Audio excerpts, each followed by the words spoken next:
ಸುವರ್ಣ. ಸಿಹಿ ಸಿಹಿ ಮನಸ್ಸುಗಳ ಕನಸಿನ ಕಂಗಳಲ್ಲಿ ಬೆರೆಸುವ ಕುಂಚವೇ ಪ್ರಿಯದರ್ಶಿನಿ.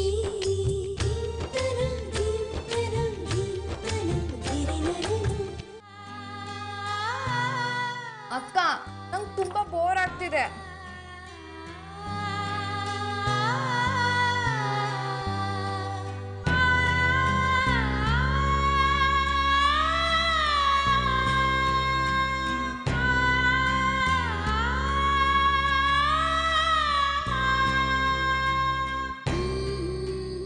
ಅಕ್ಕ, ನಿನ್ ಅನುಮಾನ ನಿಜ ಆಯ್ತು. ನಮ್ ಗಂಡಂದ್ರು ಬೇಕಂತ ನಮ್ಮನ್ನ ಕಾಯಿಸ್ತಾ ಇದ್ದಾರೆ. ಬೇರೆ ಮನೆ ಮಾಡ್ತೀವಿ ಅಂದ ತಕ್ಷಣ ನಾವ್ ಹೇಗ್ ರಿಯಾಕ್ಟ್ ಮಾಡ್ತೀವಿ ಅಂತ ನೋಡಕ್ ಹೇಗ್ ಮಾಡಿದ್ದಾರೆ ಅನ್ಸುತ್ತೆ. ಅಯ್ಯೋ ಅಕ್ಕ, ಅವರು ಬೇರೆ ಮನೆ ಮಾಡ್ತೀವಿ ಅಂದ ತಕ್ಷಣ ನಾವೆಲ್ಲಾ ಕಂಡೀಷನ್ಗೂ ಒಪ್ಕೊಂಡ್ಬಿಡ್ತೀವಿ ಅನ್ನೋ ಪ್ಲಾನ್ ಮಾಡ್ಕೊಂಡಿದ್ದಾರೆ. ಇಷ್ಟಕ್ಕೂ ನಾವಿಲ್ಲಿ ವೇಟ್ ಮಾಡ್ತಿರೋದನ್ನ ಇಲ್ಲೇ ಎಲ್ಲೋ ಮರೇಲಿ ನಿಂತ್ಕೊಂಡು ನೋಡ್ತಾ ಇರ್ತಾರೆ ಅನ್ಸುತ್ತೆ.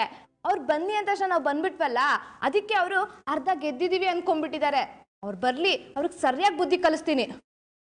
ಸರಿ, ಇಷ್ಟೊತ್ತು ಕಾದ್ಮೇಲೂ ಅವ್ರು ಬರ್ದೇ ಇದ್ರೆ ಇನ್ನೂ ಕಾಯ್ತಾ ಇದ್ರೆ ನಮ್ಗೆ ಅವಮಾನ. ಲೇಟ್ ಆಗ್ತದೆ, ನಡಿ ಮನೆಗೆ ಹೋಗೋಣ. ಸರಿ.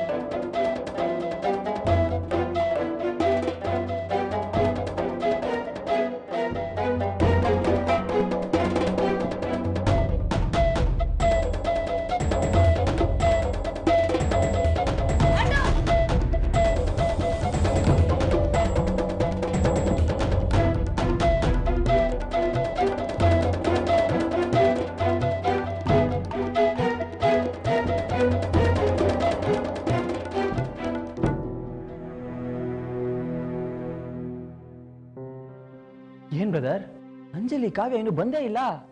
ಅವರು ಬರ್ದಿರೋದಕ್ಕೆ ಸಾಧ್ಯನೇ ಇಲ್ಲ. ನಾವು ಬೇರೆ ಮಮ್ಮಿ ಮನೆಗೆ ಹೋಗಿ ಲೇಟಾಗಿ ಬಂದಿದ್ದೀವಿ. ಅವ್ರು ಬಂದೋದ್ರನ್ನು ವಿಚಾರಿಸೋಣ ಇರು. ಸರ್ವ ಪಾಪ ಇಲ್ಲಿ. ಹಾಂ ಸರ್. ಇಲ್ಲಿ ಇಬ್ರು ಹುಡುಗಿರು ಏನಾದ್ರು ಕಾಯ್ತಾ ಇದ್ರಾ? ಹೌದು ಸರ್, ನಮ್ಮ ರೆಸ್ಟೋರೆಂಟ್ನಲ್ಲಿ ಬರೀ ಗಂಡಸ್ರೇ ವೆಯ್ಟ್ ಮಾಡ್ತಾಯಿದ್ರು. ಇವತ್ತೇ ಫಸ್ಟ್ ಟೈಮ್ ಇಬ್ರು ಹುಡುಗಿರು ವೆಯ್ಟ್ ಮಾಡ್ತಾ ಇದ್ದಿದ್ದಂದ್ರೆ ಅವ್ರು ಕೋಪ ಮಾಡ್ಕೊಂಡು ಹೋದ್ರು ಸರ್. ಅವ್ರು ಕಾಯಿಸಿರೋರು ಏನಾದರೂ ಸಿಕ್ಕಿದ್ರೆ ಚಚ್ಚಾಕ್ಬಿಡ್ತಾರೆ ಸರ್. ಏನು ಗೌರವ್, ಇದು ಹಿಂಗಾಗೋಯ್ತು? ಕಾವ್ಯ ಅಂತೂ ಇವಿಲ್ ರಕ್ತ ಬರೋ ಥರ ಬಯೋದು ಗ್ಯಾರಂಟಿ. ಹೌದು ಕಣೋ, ನಾವೇನಾದ್ರೂ ಈಗಲೇ ಮನೆಗೆ ಹೋದ್ರೆ ಮಂಗಳಾರತಿ ಆಗೋದಂತೂ ಗ್ಯಾರಂಟಿ. ಏನೋ ಮಾಡೋದು? ಸರಿ, ಒಂದು ಕೆಲಸ ಮಾಡೋಣ. ರಾತ್ರಿ ಆಗೋವರೆಗೂ ಇಲ್ಲೆಲ್ಲಾದ್ರೂ ಟೈಮ್ ಪಾಸ್ ಮಾಡಿ ಅವ್ರು ಮಲ್ಕೊಂಡ್ಮೇಲೆ ಮನೆಗೆ ಸೇರ್ಕೊಳ್ಳೋಣ ಕಣೋ. ಬೆಳಿಗ್ಗೆ ಆಗೋ ಅಷ್ಟರಲ್ಲಿ ಅವ್ರ ಕೋಪನೂ ತಣ್ಣಗಾಗಿರುತ್ತೆ. ಆಮೇಲೆ ಸಮಾಧಾನ ಮಾಡಿದ್ರಾಯ್ತು. ಏನಂತೀಯಾ? ಹಾಂ, ಕರೆಕ್ಟ್. ನಡಿ.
ಯಾಕೆ ಮಾತ್ರೆಗಳು ನುಂಗದೆ ಕೈಯಲ್ಲೇ ಇಟ್ಕೊಂಡು ಏನು ಯೋಚನೆ ಮಾಡ್ತಿದೀಯಾ?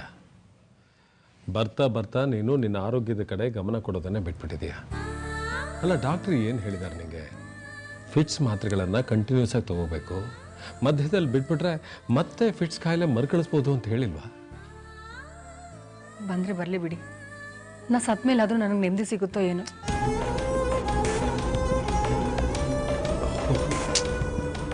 ಪ್ರಭಾ, ಯಾಕೆ ಹೀಗೆಲ್ಲ ಮಾತಾಡ್ತೀಯಾ? ಮತ್ತಿನ್ನೇನ್ರಿ, ಎಲ್ಲ ತಂದೆ ತಾಯಿಗಳು ತಮ್ಮ ಮಕ್ಕಳು ತಮ್ಮ ಜೊತೆಲೆ ಸಂತೋಷವಾಗಿರ್ಬೇಕು ಅಂತ ಆಸೆ ಪಡ್ತಾರೆ. ಆದರೆ ಅದೇ ಮಕ್ಕಳು ನಮ್ಮಿಂದ ದೂರ ಆದಮೇಲೆ ನಾವು ಬದುಕಿದಾದ್ರೂ ಏನ್ರಿ ಪ್ರಯೋಜನ? ನಾನು ನನ್ನ ಮಕ್ಕಳು ನನ್ನ ಜೊತೆಲೇ ಇರಬೇಕು ಅಂತ ಆಸೆ ಪಟ್ಟಿದ್ದು ತಪ್ಪಾ? ತಪ್ಪಿಲ್ಲ. ತಂದೆ ತಾಯಿ ಮಕ್ಕಳ ಜೊತೆ ಇರಬೇಕು ಅಂತ ಆಸೆ ಪಡೋದ್ರಲ್ಲಿ ಯಾವ ತಪ್ಪು ಇಲ್ಲ.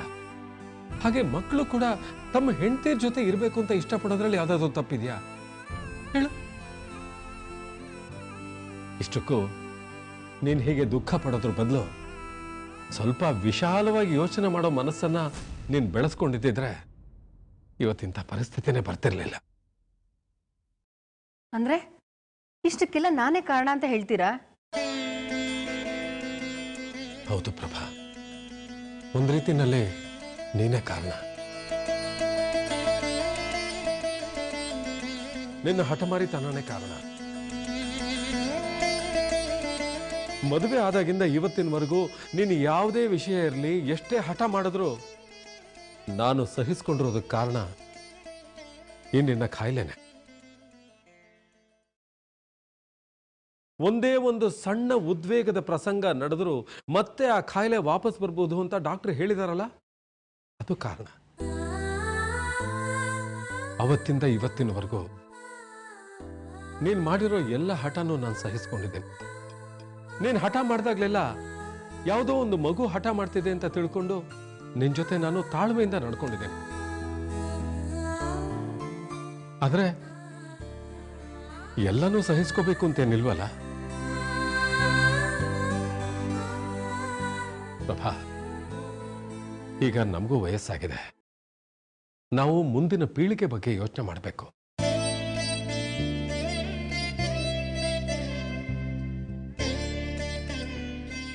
ಈಗ ನಮ್ಮ ಸಂತೋಷಕ್ಕಿಂತ ನಮ್ಮ ಮಕ್ಕಳ ಸಂತೋಷ ಮುಖ್ಯ ಅಲ್ವಾ?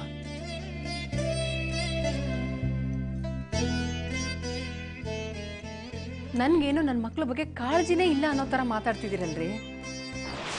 ನನಗಿರೋ ಈ ಕಾಯಿಲೆ ನನಗೆ ಹುಟ್ಟೋ ಮಕ್ಕಳು ಎಲ್ಲಿ ಬರುತ್ತೋ ಅಂತ ನಾನು ಎಷ್ಟು ಆತಂಕ ಪಟ್ಟಿದ್ದೆ. ಹಾಗಾಗದೆ ಇರಲಿ ಅಂತ ಬೇಡದಿರೋ ದೇವ್ರಿಲ್ಲ, ಮಾಡದಿರೋ ವ್ರತ ಇಲ್ಲ. ಅದ್ರ ಫಲನೋ ಏನೋ, ನಾನು 2 ಆರೋಗ್ಯವಂತ ಮಕ್ಕಳಿಗೆ ಜನ್ಮ ಕೊಟ್ಟೆ.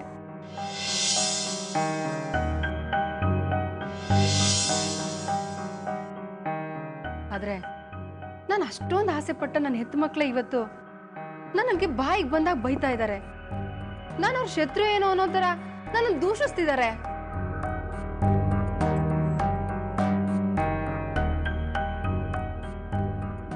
ಅವ್ರ ಈ ಮನೆಗೆ ವಾಪಸ್ ಬರ್ಲಿ ಅನ್ನೋ ಸ್ವಾರ್ಥಕ್ಕೆ ನನ್ನ ಕೈ ಮುರಿದಿದೆ ಅಂತ ಒಂದೇ ಒಂದು ಸುಳ್ಳು ಹೇಳದ್ನಪ್ಪ.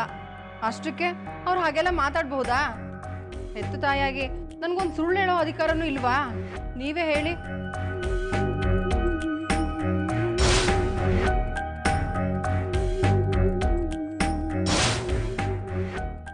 ರೀ, ಯಾಕ್ರಿ ಏನ್ ಯೋಚನೆ ಮಾಡ್ತಾ ಇದ್ದೀರಾ? ಏನಿಲ್ಲ. ಅಲ್ಲ ರೀ, ನನ್ನ ಮಕ್ಕಳು ನನ್ನ ಹತ್ರನೇ ಇರ್ಲಿ ಅನ್ನೋ ಸ್ವಾರ್ಥಕ್ಕೆ ಒಂದೇ ಒಂದು ಸುಳ್ಳು ಹೇಳೋದು ತಪ್ಪಾ? ಇಲ್ಲ ಪ್ರಭಾ, ಮಮತೆ ವಿಚಾರದಲ್ಲಿ ಯಾವ ಸುಳ್ಳು ಹೇಳಿದ್ರೂ ತಪ್ಪಿಲ್ಲ.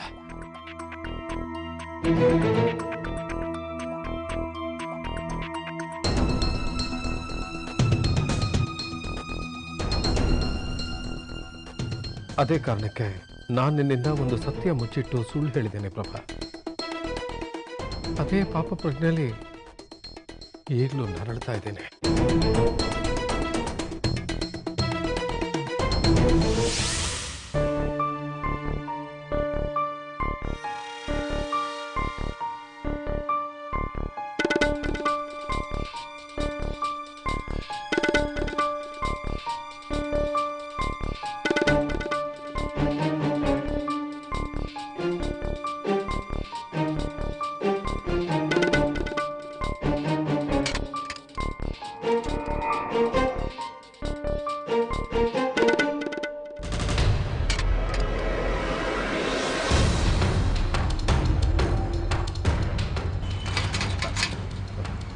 ಏನು ಬ್ರದರ್ ಇದು?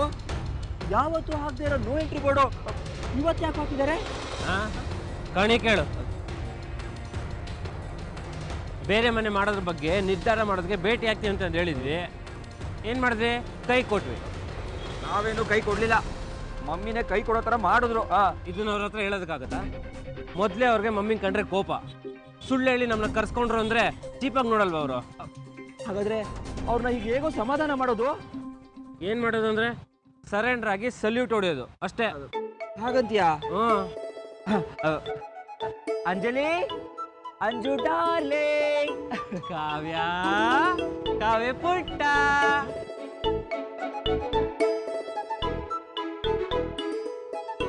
ಅಂಜು ಬಾಮ್ಮ, ಕಾವ್ಯ ಬೇಗ ಬಾಮ್ಮ.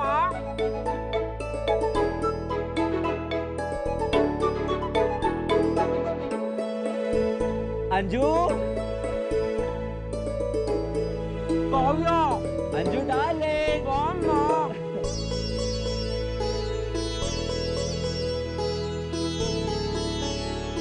ಅಂಜು, ಕಾವ್ಯ ಬಾ. ಅಂಜು ಬೇಗ ಬಾಮ್ಮ. ಕಾವ್ಯ, ಅಂಜು, ಅಂಜು ಡಾರ್ಲಿಂಗ್.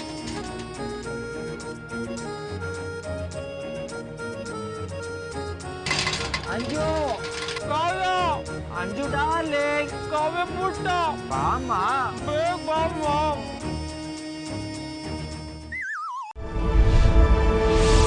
ನೀವು ನೋಡ್ತಾ ಇದ್ದೀರಾ ಸುವರ್ಣ.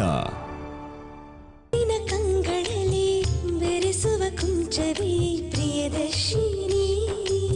ಕಾವ್ಯ, ಅಂಜು, ಕಾವ್ಯ ಪುಟ್ಟ ಬಾಮ್ಮ, ಬೇಗ ಬಾಮ್ಮ. ಅಂಜು, ಕಾವ್ಯ, ಅಂಜು ಡಾರ್ಲಿಂಗ್, ಕಾವ್ಯ ಪುಟ್ಟ.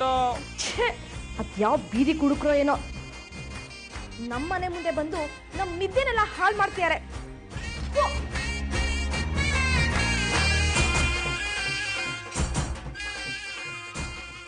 ಬೀದಿ ಕುಳುಕ್ರಲ್ಲ ಕಾವ್ಯ, ನಮ್ಮ ಗಂಡಂದ್ರು. ಅದು ಸರಿ, ಯಾರು ಗೇಟಿಗೆ ಬೀಗ ಹಾಕಿದ್ದು? ನಾನೇ. ಯಾಕೆ ಕಾವ್ಯ? ಮತ್ತಿನ್ನೇನಕ್ಕ, ಯಾವಾಗಂದ್ರೆ ಅವಾಗ ಬಂದು ನಮ್ಮ ಮನೆಗೆ ಸೇರ್ಕೊಳಕ್ಕೆ ಇದೇನು ಧರ್ಮಛತ್ರನಾ? ಇಷ್ಟೊತ್ತಲ್ಲ ಅದೆಲ್ಲಲ್ಲಿಯಕ್ಕೆ ಹೋಗಿದ್ರೋ ಏನೋ. ಅವ್ರು ಬಂದು ಬಾಗ್ಲು ತೆಗಿ ಅಂದ ತಕ್ಷಣ ನಾವು ಸೆಕ್ಯೂರಿಟಿ ಗಾರ್ಡ್ ಥರ ಸೆಲ್ಯೂಟ್ ಹೊಡೆದು ಬಾಗ್ಲು ತೆಗಿಬೇಕಿತ್ತಾ? ಸರಿ ಸರಿ, ನಡಿ ಹೋಗಿ ಬೀಗ ತೆಗೆದ್ಬಿಟ್ಟು ಬರೋಣ. ಏನು ಬೇಕಾಗಿಲ್ಲ. ನಮ್ಮನ್ನ ಅಷ್ಟೊತ್ತು ರೆಸ್ಟೋರೆಂಟಲ್ಲಿ ಕಾಯಿಸಿದ್ರಲ್ಲ, ಆ ತಪ್ಪಿಗೆ ಇವತ್ತು ಚಳಿನಲ್ಲೇ ಈಚೆಗಡೆ ಬಿದ್ದಿರ್ಲಿ. ನೀನು ಸುಮ್ಮನಿರು. ಅದು ಇದು ಒಂದೇ ಅಲ್ಲ, ಬೀಗ ಎಲ್ಲಿಟ್ಟಿದ್ಯಾ? ನಾನು ಕೊಡೋದಿಲ್ಲ, ಅಲ್ಲೇ ಬಿದ್ದಿರ್ಲಿ ಅವರು.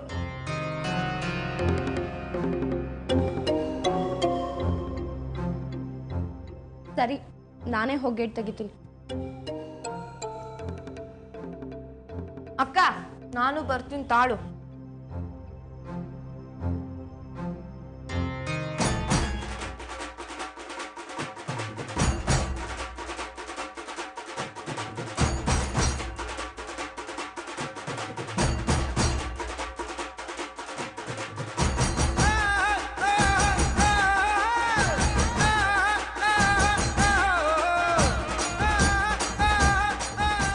ನನ್ಗೆ ಗೊತ್ತಿತ್ತು ಕಾವ್ಯ, ನೀನು ಬಂದೇ ಬರ್ತೀಯಾ, ಬೀಗ ತೆಗ್ದೇ ತೆಗಿತೀಯ ಅಂತ. ಜಾಸ್ತಿ ಹಲ್ಕಿಸಿ ಬೇಡ್ರಿ. ನನ್ನ ಅಕ್ಕಂಗೆ ಹೇಳ್ದೆ ಬೀಗ ತೆಗೆಯೋದು ಬೇಡ ಅಂತ. ಆದ್ರೆ ಅಕ್ಕನೇ ನಮ್ಮ ಮನೆ ಮುಂದೆ 2 ಪೇಷಂಟ್ಗಳ ಮುಖ ನಾವು ನೋಡೋ ಕರ್ಮ ನಮ್ಗೆ ಯಾಕೆ ಅಂದ್ಲು. ಅದಕ್ಕೆ ಸುಮ್ಮನಾಗಿದ್ದೀನಿ.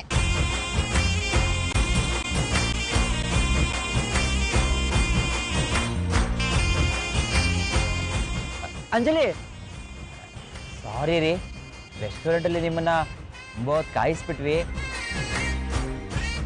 ಏನಾಯ್ತು ಅಂದರೆ, ನಾನೇನಾದ್ರೂ ನಿಮ್ಮನ್ನು ಕೇಳಿದ್ನಾ? ಇಲ್ಲ ತಾನೆ, ಮತ್ತ್ಯಾಕೆ ವಿವರಣೆ ಕೊಡ್ತಾ ಇದ್ದೀರಾ? ಅಂಜಲಿ ಪ್ಲೀಸ್ ನನ್ನ ಮಾತು ಕೇಳು. ನೀವೀಗ ಹೇಳ್ತೀನಿ ಅಂದ್ರು ನಮಗೆ ಕೇಳೋ ಕುತೂಹಲ ಇಲ್ಲ. ಬೆಳಗ್ಗೆ ಮಾತಾಡೋಣ, ನೀವೀಗ ಜಾಗ ಬಿಡಿ. ಒಂದ್ ನಿಮಿಷ ಇರಕ್ಕ. ಬೆಳಿಗ್ಗೆವರೆಗೂ ಯಾಕೆ ಕಾಯ್ಬೇಕು? ಈ ವಿಷಯ ಈಗಲೇ ಇತ್ಯರ್ಥ ಆಗ್ಬಿಡ್ಲಿ. ಅಲ್ಲ, ನಾವೇನಾದ್ರೂ ಇವ್ರ ಹತ್ರ ಹೋಗಿ ಬೇರೆ ಮನೆ ಮಾಡಿ ಸಂಸಾರ ಮಾಡೋಣ ಅಂತ ಹೇಳಿದ್ವಾ? ಇಲ್ಲ ತಾನೆ. ಅವ್ರಾಗೆ ಬಂದು ನಮ್ಮ ಮನ್ಸಲ್ಲಿ ಇಲ್ದಿದ್ದ ಆಸೆಗಳನ್ನೆಲ್ಲ ಹುಡ್ಸಿ ರೆಸ್ಟೋರೆಂಟ್ ಅಲ್ಲಿ ಕಾಯಿಸಿ ಮಜಾ ತಗೊಂಡಿದ್ದಾರೆ. ಅವ್ರಲ್ಲಿ ಕರೆದ ತಕ್ಷಣ ನಾವು ಬಾಯಿ ಬಿಟ್ಕೊಂಡು ಬಂದ್ಬಿಡ್ತೀವಿ ಅನ್ಕೊಂಡಿದ್ದಾರೆ. ಮುಗಿತಕ್ಕ. ಇನ್ ಜಪ್ಪಯ್ಯ ಅಂದ್ರೂ ನಾನು ಇವ್ರ ಮಾತನ್ನ ನಂಬೋದಿಲ್ಲ. ನೀನು ಅಷ್ಟೇ ಅಕ್ಕ. ಇವರು 108 ಸುಳ್ಳು ಹೇಳಿ ನಾಟಕ ಮಾಡಿ ನಿನ್ನ ಪೆದ್ ಮಾಡಕ್ ನೋಡ್ತಿದ್ದಾರೆ. ನೀನ್ ಇವ್ರನ್ನ ನಂಬೇಡ, ಹುಷಾರಾಗಿರು. ಕಾವ್ಯ, ಕೂಲ್ ಕೂಲ್. ನಾವು ಬೇರೆ ಮನೆ ಮಾಡೋದ್ರ ಬಗ್ಗೆ ಸೀರಿಯಸ್ ಆಗಿ ನಿರ್ಧಾರ ತಗೊಂಡಿದ್ದೀವಿ. ಆದ್ರೆ ಈ ಆದ್ರೆ ಹೋದ್ರೆ ಕತೆಗಳನ್ನೆಲ್ಲ ಕೇಳಕ್ಕೆ ನಾವ್ ತಯಾರಿಲ್ಲ. ಇಷ್ಟೊತ್ನಲ್ಲಿ ನಮ್ಗೆ ಇಲ್ಲಿ ನಿಂತ್ಕೊಂಡು ಮಾತಾಡಕ್ ಇಷ್ಟ ಇಲ್ಲ. ಈಗ ನೀವ್ ಒಳಗೋಗಿ. ಹಲೋ, ಒಂದ್ ನಿಮಿಷ. ಈ ಸಲ ಹೊಸ್ತು ಅಂತ ಸುಮ್ಮನೆ ಇದೀನಿ. ನೆಕ್ಸ್ಟ್ ಟೈಮ್ ಏನಾದ್ರೂ 10 ಗಂಟೆ ಮೇಲೆ ಬಂದು ತಿಪ್ಪುರ್ಲಾಗ ಹೊಡೆದ್ರು ನನ್ ಗೇಟ್ ತೆಗಿಯೋದಿಲ್ಲ, ನೆನ್ಪಿರ್ಲಿ. ಓಕೆ ಕಾವ್ಯ.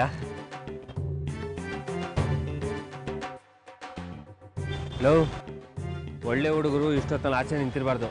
ಬಾ. ಯಾಕೋ ನೀನು ಹೇಳ್ತಿದ್ದ ಅತಿ ಆಯ್ತು ಬ್ರದರ್. ಬೇಜಾನ್ ಬಿಲ್ಡಪ್ ತಗೋತಾವ್ರೆ. ರೀ ಬನ್ರಿ ಇಲ್ಲಿ.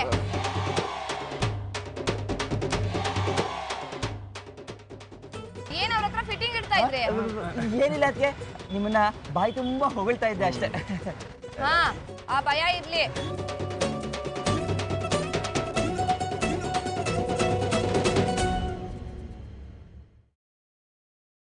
ಏನು ಫೀಲಿಂಗಾ? ಈ ಫೀಲಿಂಗ್ ಎಲ್ಲ ಈ ಸೀನಿಗೆ ವರ್ಕೌಟ್ ಆಗೋದಿಲ್ಲ. ನಡಿ ಒಳಗೆ.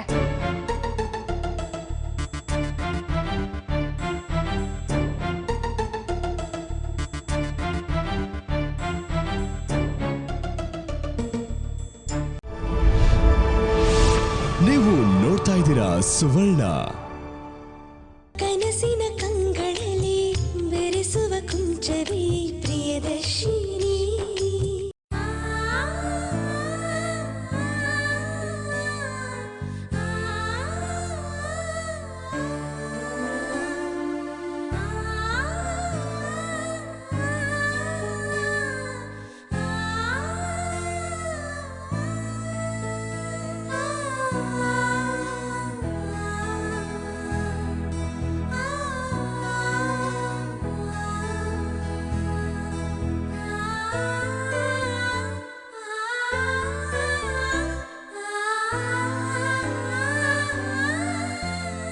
ಪ್ರಭಾ, ನಿನಗಿರೋ ಕಾಯಿಲೆ ನಿನಗೆ ಹುಟ್ಟೋ ಮಕ್ಕಳಿಗೆ ಬರಲೇಬಾರ್ದು ಅಂತ ನೀನು ಎಷ್ಟೆಲ್ಲ ಆತಂಕ ಇಟ್ಕೊಂಡಿದ್ದೆ. ನಿನ್ನ ಜೊತೆಗೆ ಆ ಕಾಯಿಲೆನೂ ಸತ್ತು ಹೋಗ್ಬೇಕು ಅಂದ್ಕೊಂಡಿದ್ದೆ. ಅದು ಹಾಗೆ ಆಯ್ತು ಅನ್ನೋ ಸಮಾಧಾನದಲ್ಲಿ ನೀನಿದೆಯಾ. ಆದರೆ ಸತ್ಯನೇ ಬೇರೆ ಇದೆ. ಗೌತಮ್ ಗೌರವ್ ನಂತರ ಹುಟ್ಟಿದ 3ನೇ ಗಂಡು ಮಗುಗೆ ಫಿಟ್ಸ್ ಕಾಯಿಲೆ ಲಕ್ಷಣ ಇದೆ ಅಂತ ಡಾಕ್ಟರ್ ಹೇಳಿದ್ರು. ಆ ವಿಷಯ ನಿನಗೆ ಗೊತ್ತಾದ್ರೆ ನಿನ್ನ ಮನಸ್ಸಿನ ನೆಮ್ಮದಿ ಹಾಳಾಗಿ ಮತ್ತೆ ಎಲ್ಲಿ ಆ ಕಾಯಿಲೆ ನಿನ್ನನ್ನು ಆವರಿಸ್ಕೊಂಡು ಬಾಣಂತಿನ ಬಲಿ ತಗೊಂಡ್ಬಿಡುತ್ತೋ ಅನ್ನೋ ಹೆದರಿಕೆನಲ್ಲಿ ಆ ಮಗು ಸತ್ತೇ ಹೋಯ್ತು ಅನ್ನೋ ಸುಳ್ಳು ಹೇಳ್ಬಿಟ್ಟೆ.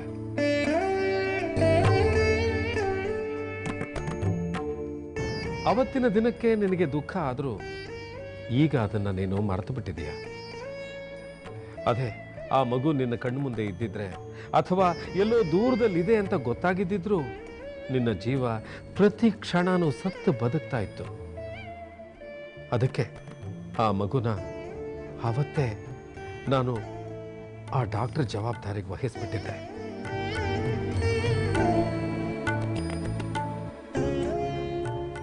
ಆದ್ರೆ ಈಗ ಆ ಡಾಕ್ಟ್ರೂ ಇಲ್ಲ, ಮಗು ಎಲ್ಲಿದೆ ಅನ್ನೋದು ಗೊತ್ತಿಲ್ಲ. ಆದರೆ ಯಾಕೋ ವಿಧಿ ಖಂಡಿತ ಅವನನ್ನು ಒಂದಲ್ಲ ಒಂದು ದಿವಸ ನಮ್ಮ ಮುಂದೆ ತಂದು ನಿಲ್ಸತ್ತೆ ಅನ್ನೋ ನಂಬಿಕೆ ನನ್ನಲ್ಲಿದೆ. ಅವನೀಗಲೂ ಖಂಡಿತ ಎಲ್ಲೋ ಅವನಿಗೆ ಜನ್ಮ ನೀಡಿದ ತಂದೆ ತಾಯಿಗಳ ಹುಡುಕಾಟದಲ್ಲೇ ಇದ್ದಾನೆ ಅಂತ ನನ್ನ ಮನಸ್ಸು ಹೇಳ್ತಾ ಇದೆ.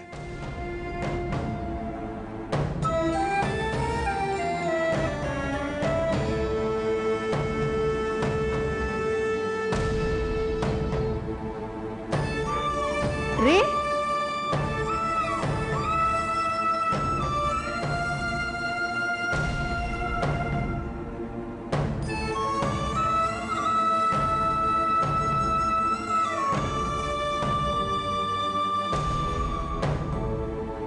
ರೀ,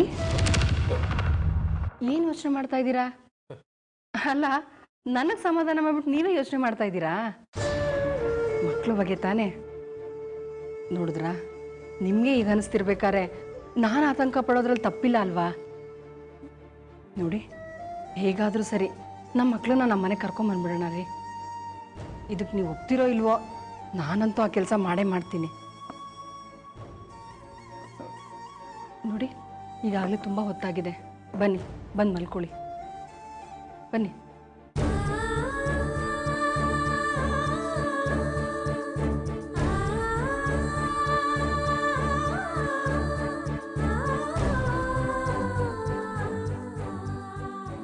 ಹೌದು ಪ್ರಭಾವತಿ, ನಾನು ಅಷ್ಟೇ. ಹೇಗಾದ್ರೂ ಮಾಡಿ ನಮ್ಮ ಇನ್ನೊಬ್ಬ ಮಗನ್ನ ಹುಡುಕಿ ಕರ್ಕೊಂಡು ಬಂದೇ ಬರ್ತೇನೆ.